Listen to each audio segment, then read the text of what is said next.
하나님 아버지, 그 어느 때보다 저희들은 무더운 여름을 보내고 있습니다. 하루하루 견디기 힘든 날들입니다. 하나님 아버지, 저희들을 불쌍히 여겨 주시옵소서. 오늘도 불기둥과 구름기둥으로 저희들을 인도하여 주시고 무슨 일을 만나든지 감사와 찬송으로 하나님께 영광을 올려드리는 저희들이 되게 하옵소서. 예수님의 이름으로 기도드립니다. 아멘. 샬롬. 지난밤 평안하셨습니까? 많이 힘드셨지요? 오늘은 7월의 마지막 날입니다. 이 시간 주시는 하나님의 말씀은 에스겔 10장 9절부터 22절까지입니다. 뒤돌아보시는 하나님, 뒤돌아보시는 하나님이라는 제목으로 주의 말씀을 증거하겠습니다. 오늘 본문에서 우리는 하나님의 영광이 성전을 떠나는 모습을 볼 수 있습니다. 성전은 하나님이 임재하시는 장소이지만 거룩함이 사라지고 우상 숭배가 만연하게 되면 그곳에 하나님은 머무르실 수 없습니다. 우리가 있는 교회도 마찬가지일 겁니다. 우리가 있는 가정과 일터도 마찬가지일 것입니다. 그곳에 거룩함이 사라지고 우상 숭배가 만연하게 되면 하나님의 영광은 서서히 그곳을 떠나게 될 것입니다. 오늘의 본문 9절부터 14절은 그럼에도 불구하고 손상되지 않은 하나님의 영광을 보여줍니다.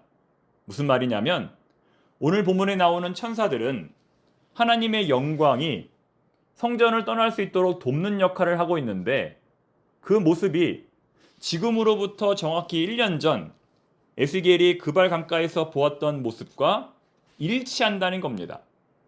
오늘의 본문 에스겔 10장과 에스겔 1장의 내용이 조금도 틀리지 않는다는 것입니다. 너무나 똑같다는 것입니다. 거기에 묘사된 천사들의 모습을 비교해 보면 다음과 같습니다. 첫 번째, 그들은 몸을 돌릴 필요 없이 어떤 방향으로든 나아갈 수 있습니다. 9절부터 11절에 나옵니다. 이것은 온 땅 어디로든지 가실 수 있는 하나님의 권능을 드러냅니다. 둘째, 그들에게는 엄청나게 많은 수의 눈이 달려 있습니다. 12절입니다. 이것은 온 땅을 감찰하시는 하나님의 능력, 이 세상의 그 어느 것도 하나님을 피해 숨을 수 없음을 말합니다.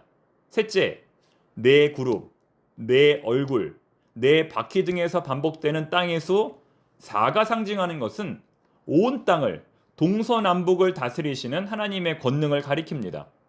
비록 이스라엘 백성들은 바벨론에 의하여 패망했고 하나님은 그 성전을 떠나가시지만 그럼에도 불구하고 하나님의 영광에는 아무런 손상이 없음을 오늘 본문이 보여주는 것입니다. 예루살렘이 패망한 것은 하나님의 무능력 때문이 아니라 하나님께서 이스라엘 백성들에게 내리신 심판 때문입니다. 두 번째로 본문 15절부터 19절은 떠나가시는 하나님의 영광을 보여줍니다. 마치 헬리콥터가 시동을 걸고 천천히 하늘로 수직 상승을 하는 것처럼 하나님을 호위하는 천사들이 위로 올라감으로써 하나님의 행차가 시작되었습니다. 하나님이 타고 계시는 그룹들과 바퀴는 하나님의 전용 비행기입니다. 하나님이 그 위에 오르시자 그룹들은 날개를 움직이며 이동합니다. 사자, 독수리, 사람과 같은 네 생물은 앞에서 그들을 인도하는 호위무사이자 보디가드입니다. 그런데 여기서 재밌는 사실은 하나님께서 이렇게 이동하실 때에 성전이 하나님의 영광으로 뒤덮였다는 사실입니다. 왜 그랬을까요? 왜 이러한 일이 발생했을까요? 이것은 하나님께서 성전을 떠나시기 전에 마지막으로 한 번 더 멈춰서서 성전을 뒤돌아 보신 것입니다. 마치 예수님께서 사랑하는 제자 베드로를 뒤돌아보신 것처럼 하나님이 미련을 갖고 한 번 더 성전을 뒤돌아 보신 것입니다. 이처럼 하나님은 이스라엘을 사랑하셨고 예루살렘을 극진히 아끼셨습니다. 그러나 그런 이스라엘이 하나님을 배반하고 그런 예루살렘이 우상의 본거지가 되자 하나님은 단호히 떠나시기로 결단을 내리신 겁니다. 세 번째로 본문 20절부터 22절까지는 시간과 장소에 얽매이지 않는 하나님의 영광을 보여줍니다. 에스겔은 반복해서 내 생물을 그발 강가에서 보았다고 말합니다. 20절입니다. 또한 그는 그가 본 내 얼굴과 내 날개와 모든 형상들이 1년 전과 똑같았다고 말합니다. 이것을 통해 에스겔은 하나님은 어디로든지 가실 수 있고 어제나 오늘이나 동일하신 분이라는 것을 알게 됩니다. 그발 강가로부터 1000km가 떨어진 성전 안에만 거하시는 분이 아니라 바벨론이라고 하는 이방 나라에도 거하실 수 있고 바벨론뿐만 아니라 그 어느 곳이라도 가실 수 있는 분이라는 것을 알게 됩니다. 또한 그분은 영원히 변치 않는 분임을 에스겔이 깨닫게 됩니다. 사랑하는 청파동의 교우 여러분, 하나님께서 예루살렘 성전을 떠나신 이유는 무엇일까요? 그들을 미워하셨기 때문이 아니라 그들을 사랑하셨기 때문입니다.